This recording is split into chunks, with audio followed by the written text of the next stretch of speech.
رسوائی اور برائی ہے۔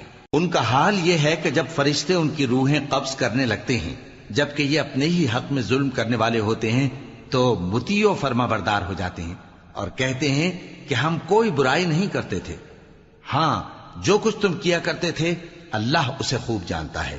سو دوزخ کے دروازوں میں داخل ہو جاؤ، ہمیشہ اس میں رہو گے، اب تکبر کرنے والوں کا برا ٹھکانہ ہے۔ اور جب پرہیزگاروں سے پوچھا جاتا ہے کہ تمہارے پروردگار نے کیا نازل کیا ہے تو کہتے ہیں کہ بہترین کلام۔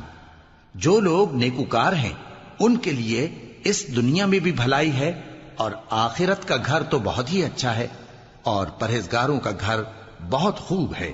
وہ بہشت جاودانی جن میں وہ داخل ہوں گے، ان کے نیچے نہریں بہہ رہی ہیں، وہاں جو چاہیں گے ان کے لیے میسر ہوگا۔ اللہ پرہیزگاروں کو ایسا ہی بدلہ دیتا ہے۔ ان کی کیفیت یہ ہے کہ جب فرشتے ان کی